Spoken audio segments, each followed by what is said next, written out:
Hello বন্ধুরা, আমি পূজা চলে এসেছি আবার একটা নতুন ভিডিও নিয়ে। আর আমার মেয়েকে ঘুম থেকে তোলাতে গিয়ে দেখো কতটা কষ্টকর ব্যাপার।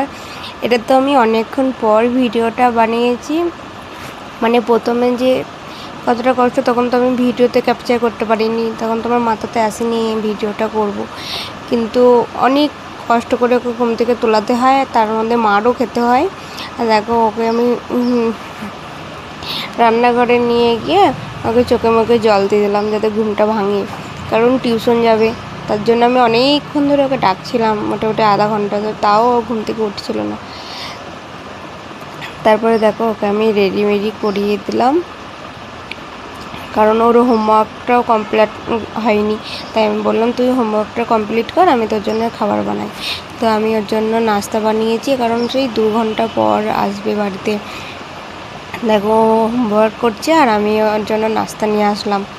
দিদি বলছে খাইয়ে দাও, বলছি ঠিক আছে। এদিকে আমিও রেডি হয়ে গেছি, দেখো আমি ওকে খাইয়ে দিচ্ছি আর ও ওদিকে ওর হোমওয়ার্কটা করছে। দুজনে মা বেটি রেডি হয়ে গেছিলাম। তারপর দেখো আমরা বার হয়ে পড়লাম টিউশনে যাওয়ার জন্য।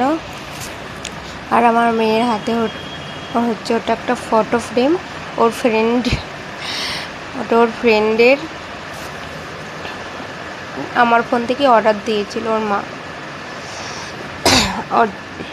ওর ফ্রেন্ডের একটা ফটো ফ্রেম এসছে।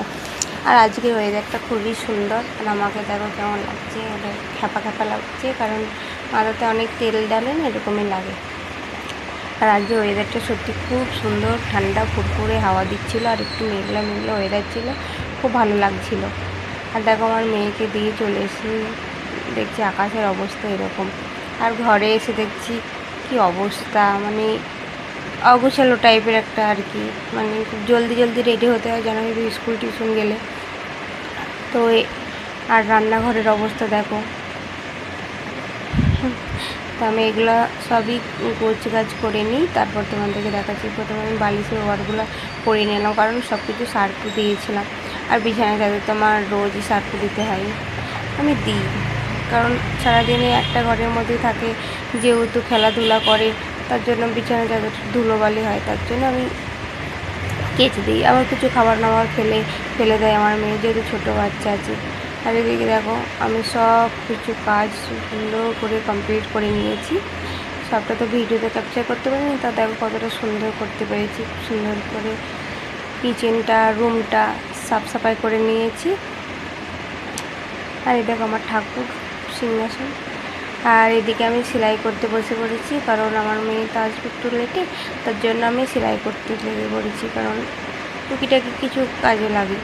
আর এদিকে সেলাই করছিলাম, তখন একটা দিদিভাই এসে বলছে আমার ফোনটা একটু ঠিক করে দাও না। ফোনটা ঠিক করা বলতে ফেসবুক, ইনস্টাগ্রাম সব কিছু ডাউনলোড করে ওনার নাম দিয়ে সুন্দর করে মানে প্রোফাইলটা বানিয়ে দেওয়া, যাতে উনি ভিডিও করতে পারে, এরকম আমি সেগুলো ঠিক করে নিলাম।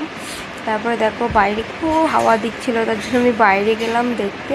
আর দেখো তখনই তোমাদের দাদাভাইও চলে এসছে। তো আজকের ভিডিওটা হচ্ছে এই পর্যন্ত, তোমাদের কেমন লাগলো জানাবে। Tata bye bye.